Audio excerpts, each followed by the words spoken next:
कारंजा तालुक्यातील गट ग्रामपंचायत ब्राह्मणवाडा मुंदे येथे जागतिक महिला दिनाचे औचित्य साधून विशेष महिला ग्रामसभेचे आयोजन करण्यात आले होते। या ग्रामसभेत ग्रामपंचायतीने सामाजिक बांधिलकी जपत दिव्यांग बांधवांच्या सक्षमीकरणासाठी महत्त्वाचा निर्णय घेतला। ग्रामपंचायतीच्या दिव्यांगांसाठी राखीव असलेल्या 5% निधीतून गावातील गरजू दिव्यांग लाभार्थ्यांना आर्थिक सहाय्य आणि आवश्यक वस्तूंचे वाटप करण्यात आले।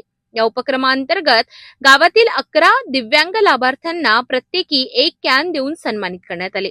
ग्रामपंचायत कार्यालयात आयोजित करण्यात आलेल्या या कार्यक्रमात सरपंच, उपसरपंच, ग्रामपंचायत सदस्य तसेच ग्रामविकास अधिकारी यांच्या हस्ते लाभार्थ्यांना साहित्याचे वितरण करण्यात आले। यावेळी उपस्थित मान्यवरांनी दिव्यांग बांधवांना समाजाच्या मुख्य प्रवाहात आणण्यासाठी अशा उपक्रमांची गरज असल्याचे मत व्यक्त केले। तसेच ग्रामपंचायतीच्या माध्यमातून शासनाच्या विविध योजना पात्र लाभार्थ्यांपर्यंत पोहोचविण्यासाठी प्रशासन कटिबद्ध असल्याचे यावेळी सांगण्यात आले। दिव्यांग बांधवांच्या सक्षमीकरणासाठी पुढील काळातही अशाच योजना राबविण्याचा निर्धार ग्रामपंचायतीने व्यक्त केलाय। दरम्यान ग्रामपंचायतीने राबविलेल्या या स्तुत्य उपक्रमाचे गावकऱ्यांकडून मोठ्या प्रमाणात कौतुक होत असून लाभार्थ्यांमध्ये समाधानाचे वातावरण पाहायला मिळत आहे।